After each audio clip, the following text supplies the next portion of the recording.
I'd seen this guy on Zoom, but you can't really get the full effect of this man until you actually talk to him in person. I had the pleasure to talk to him about 6 hours yesterday, and we talked about everything. And I had to say, like, this gentleman is, I call him an enigma, and I mean it in a very positive way, because every time we talk about something, he has a different kind of story. And what I like, when he talks and he tells Black history, he ties the past to the present. So he's the only person I know that was a White House correspondent. He's a Howard University grad, so he's in the HBCU family. He was a White House correspondent back in the 70s, working for the Afro-American, which is a Black newspaper in the DC area.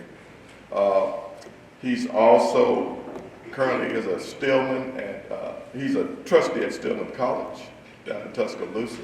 He actually lives in San Francisco, so I don't really know how he does all this stuff. He is the current chairman of the Central Brooklyn Economic Development Corporation, which is in, of course, New York. Again, I don't know how he does all these things. And he's also the founder of National Black Business Month, which is an observance that focuses on the development and growth of Black businesses throughout the United States. He is the publisher of Black Innovation Magazine.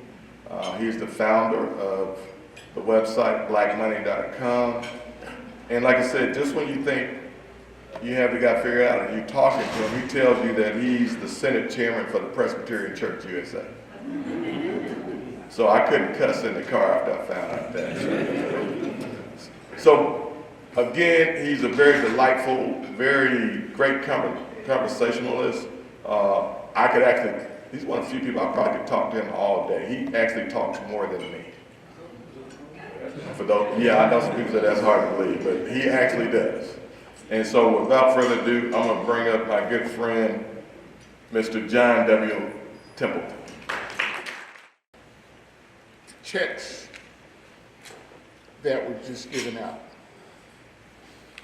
are probably one of the best investments that anybody will ever make.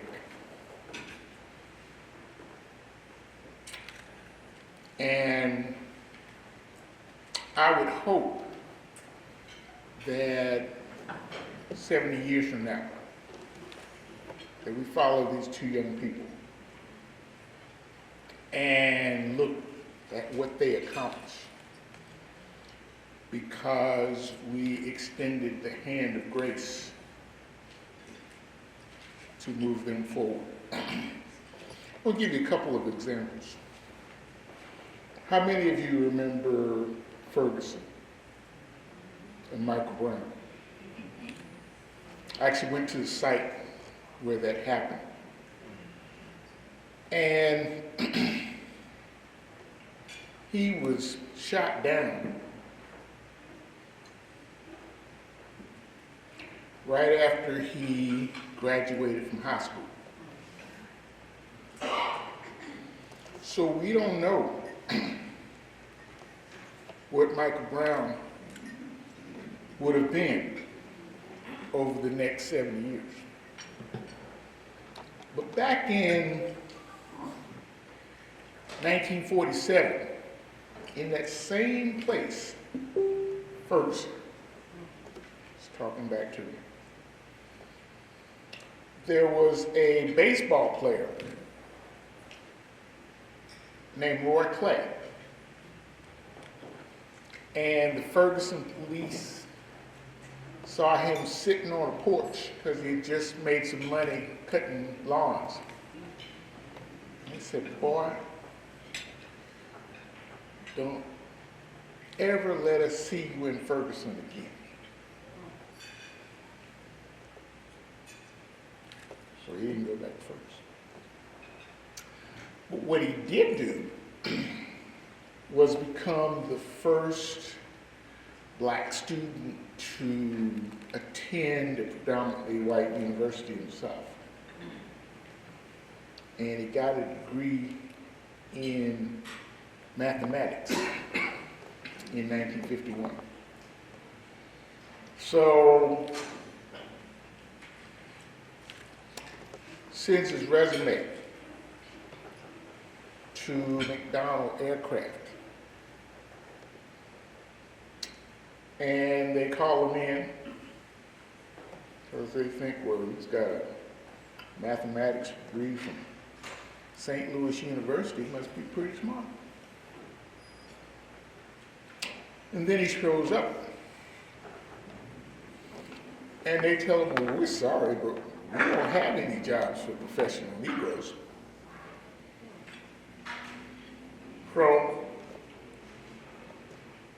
And then he tries to join the army, and they tell him he can't pass the physical. So he gets a job in the post office. And for 5 years he works there. But because of the Montgomery bus boycott, and because of Brown versus Board of Education, Supreme Court says segregation is illegal. And in 1956, he goes back to McDonnell Aircraft, and they hire him as the programmer of their first computer.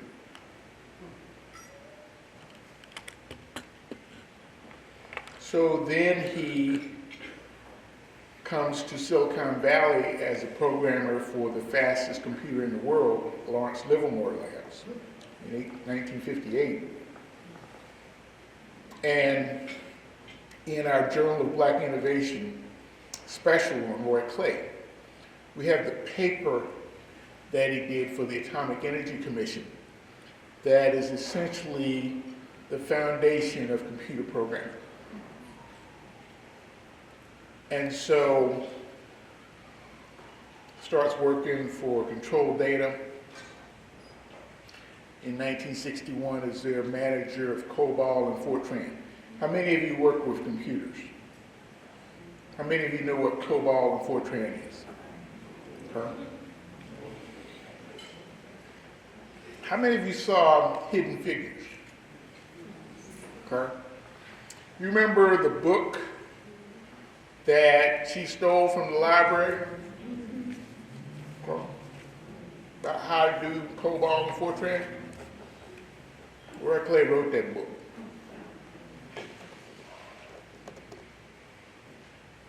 And then in 1965, he was hired by David Packard to be the manager of computer research and development for Hewlett Packard.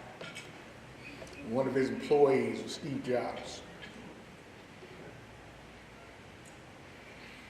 Did anybody in here know about Roy Clay before today?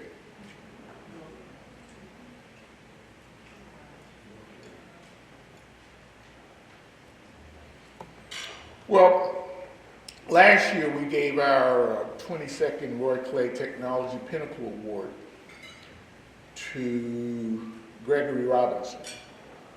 Anybody heard that name? So this is the pen. Yeah, here it is. This is the pen he gave me. So Gregory Robinson is a graduate of Virginia Union and Howard University.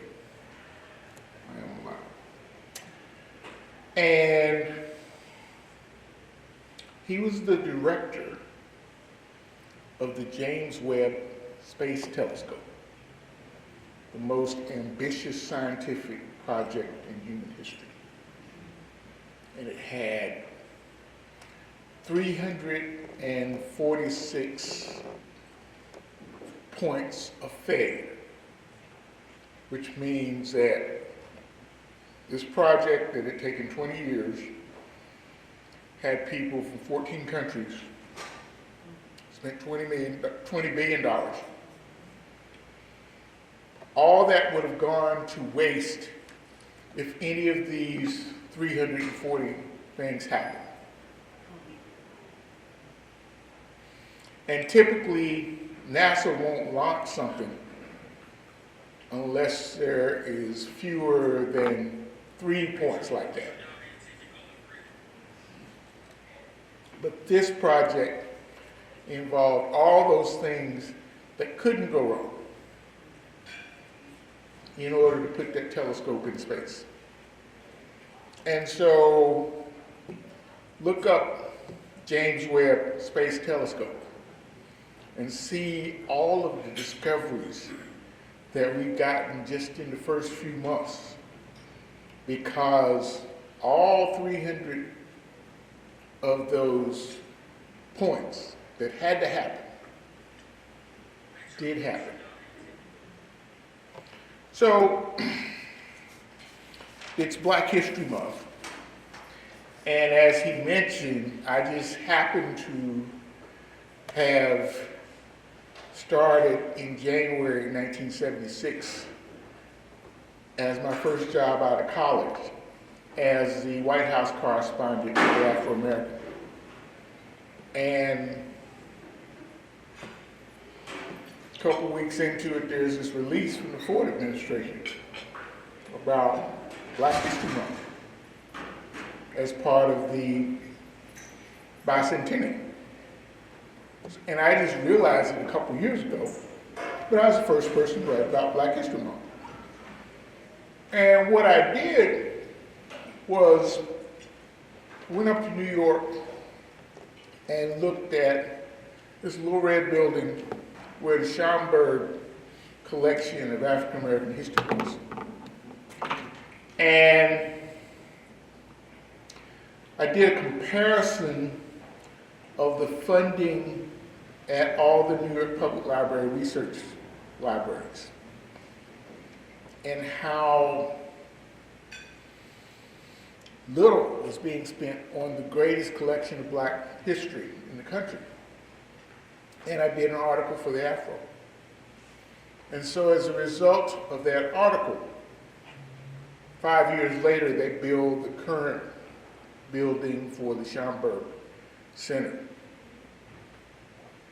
And so I just did an article for PR Week, February 1st, where I recounted that to give people an idea of what the real purpose of Black History Month is.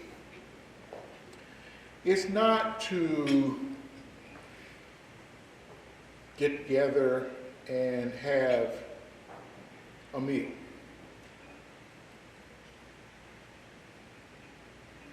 Although those were pretty good. But this is what I call the Year of Woodson. In 1922, Carter G. Woodson did the first textbook on Black history. So this school year is the centennial of his goal to make sure that all Black students were able to know their history. And this is personal to me because I never graduated from high school because I got kicked out for leading a demonstration to have a Black history course. And we had a race riot, and National Guard came and walked all the Black students out up the street, you know, even though the white kids had started it. And so they shut the school down in April, and we didn't have a graduation. In fact, the first high school graduation I went to was my son's. So when I see what the students in Tuscaloosa were doing when I was speaking at Stillman on Sunday, I am shocked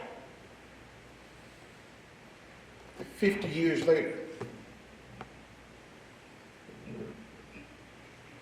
we still have to fight for Black history.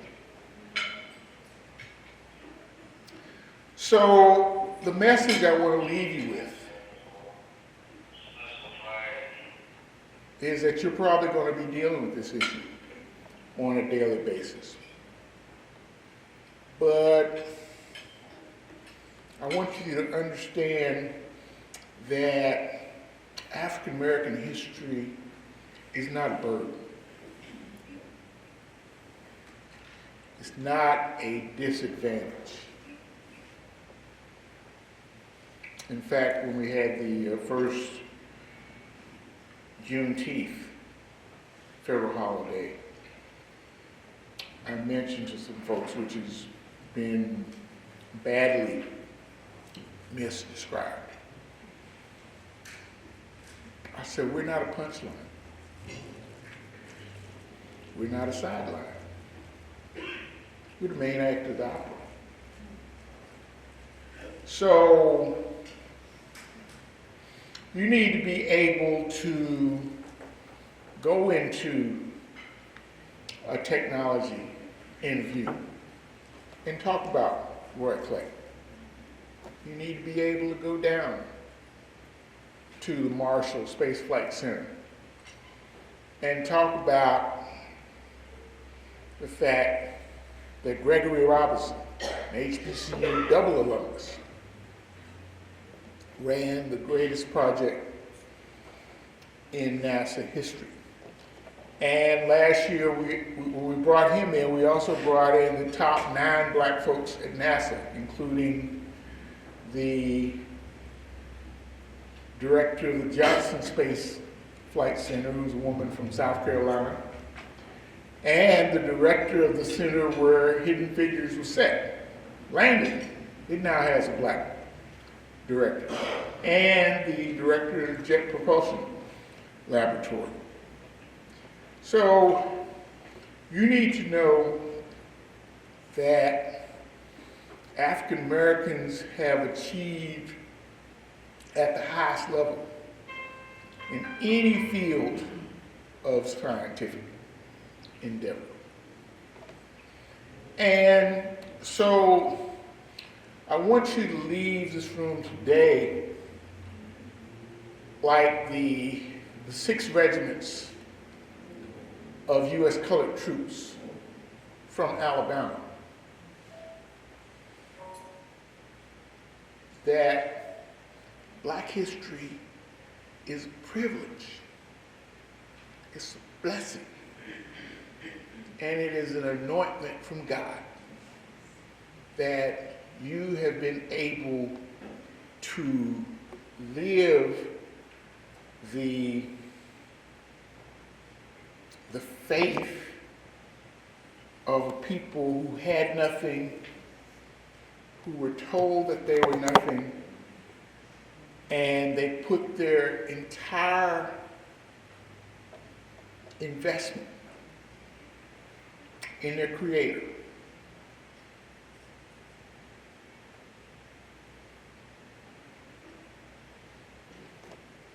And their Creator has answered their prayers.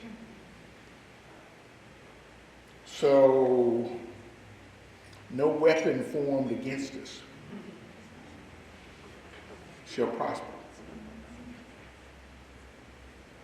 And you need to see black history as sacred.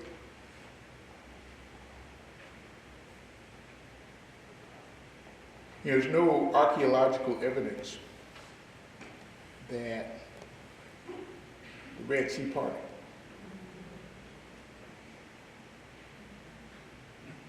But we know that in 1860, the majority of the population of Alabama were black folks. And by 1870, they were all citizens. And we need to understand how that happened and why that happened. And never let anybody tell you that you are not the descendant of people who have been favored and blessed by God.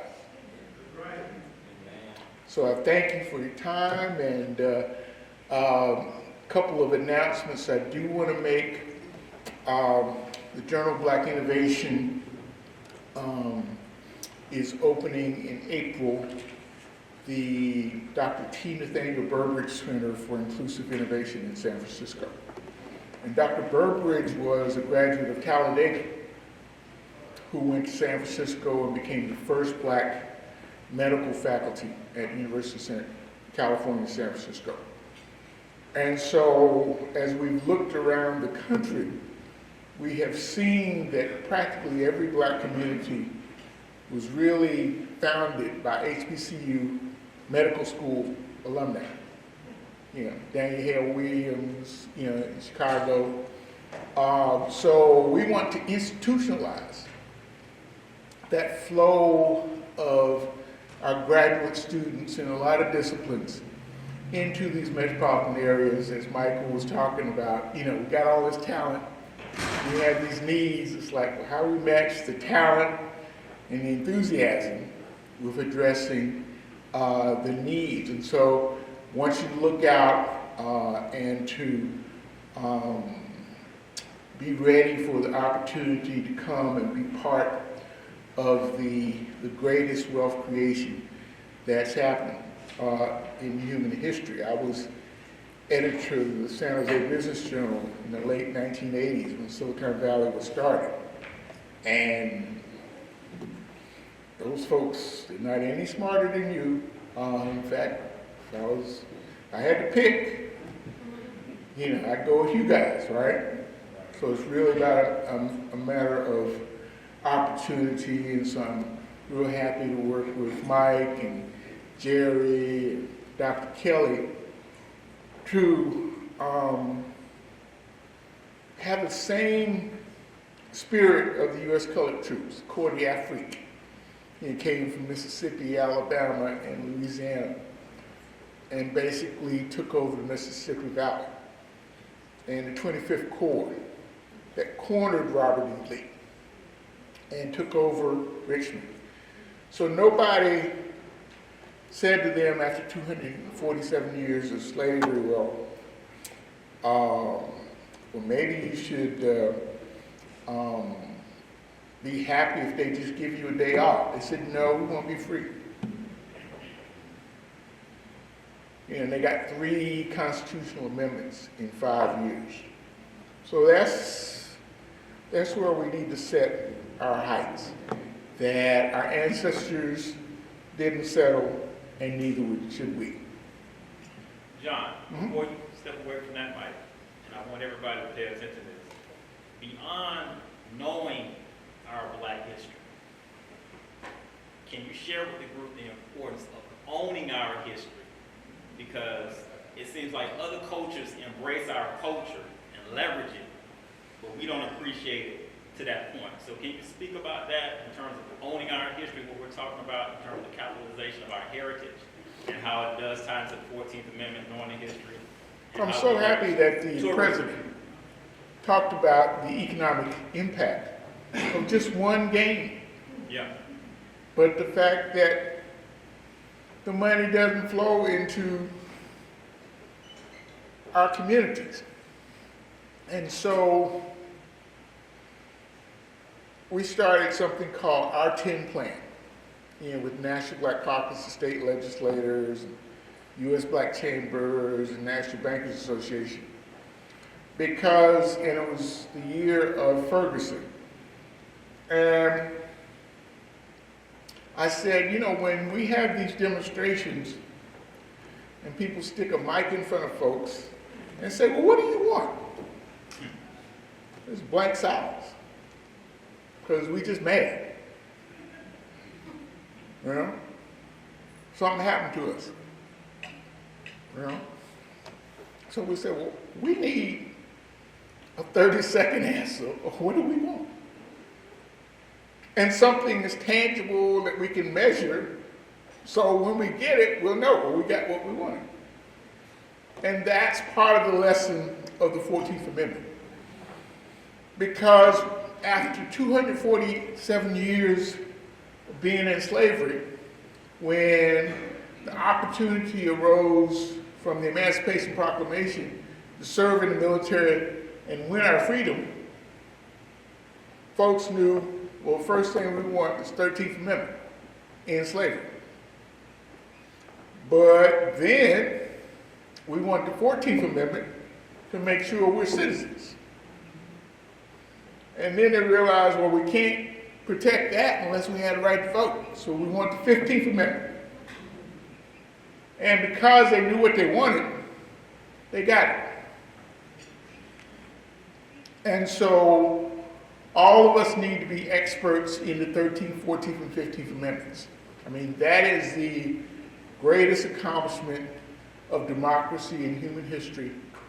And contrary to these laws, it's the most unified that America's ever been. Because every constitutional amendment had to be passed by 2/3 of Congress. 13th Amendment was all passed by white men.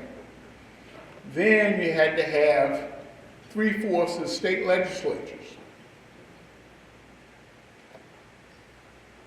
Got approved in 9 months. Same thing for the 14th Amendment, same thing for the 15th Amendment. So we need to be able to study how people who had been in slavery for 247 years were able to influence the entire nation to do what was right. And that is our template for what we need to do today. And so with our 10 plan, one of the big parts of our 10 plan is just capitalizing on our heritage. So in this room is the most valuable asset in America. African American youth. Everybody wants to be like y'all.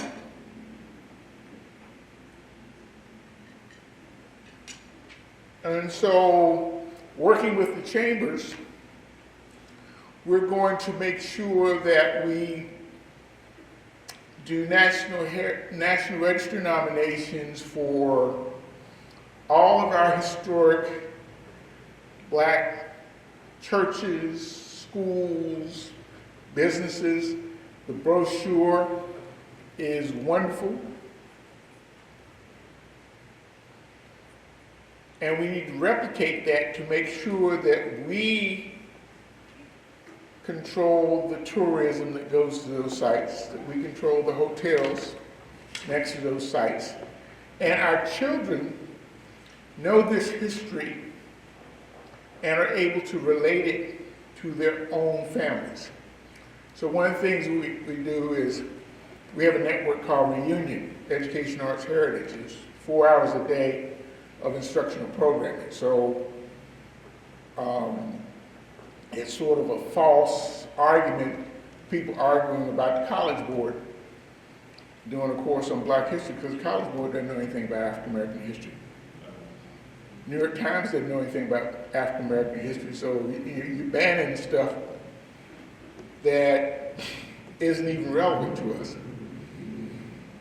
The history is in the interpretation that's been done by the National Park Service through Terry Sewell's bill that just created the Alabama Black Belt Heritage Area. It's been created by Congress, the Gullah Geechee National Heritage Corridor. So our history has been documented, and so with Reunion, we make sure that all that National Park Service data is available to classrooms, and we go around and actually videotape those sites so that psychologically all our students know that they belong. The first page of the History Social Science Framework is for a student to know their place in space and time. So black students never get that. So if you can tell all the young people around you to find their oldest living relative and then trace their family back to 1870, when every black person appears in the census for the first time. And they will just be so amazed and empowered by what they find. I traced my family back to Mali in my book, Grandpa Jack's Secret. And my earliest ancestor was a medical professor at the university in Ghana. And so I never would have imagined that from anything that I learned in school. So I just highly recommend that every African American do that. There are 209,145 names of U.S. colored troops on the African American Civil War Memorial in Washington. Only 3,000 people have traced their ancestors among those. And we think that at least half of the 8 million black students in the country have an ancestor on that monument. So we need to take advantage of the fact that folks are trying to take away something that we didn't even know we had. And say, well, gee, if you think this is important enough for us to ban. Now, the history of Alabama banning stuff, Alabama tried to ban the NAACP. That didn't go well.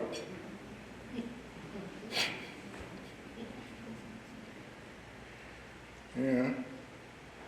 Alabama tried to ban black folks from voting. That didn't work.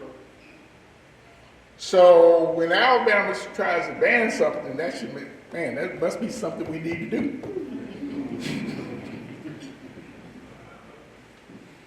So I'm going to be working very closely with the Southern Economic Regional Roundtable to make sure that all our communities document our history and make sure it's on the National Register so it can't be touched. In Oakland yesterday, we had the oldest black church in Oakland, founded in 1854, had a 3-alarm fire. So it can disappear just like that if we don't protect it. And the people who brought us this far didn't do it, so we can let it slip away. So I encourage you to stay engaged with the Alabama State Black Chambers because we're going to be doing a lot of exciting things.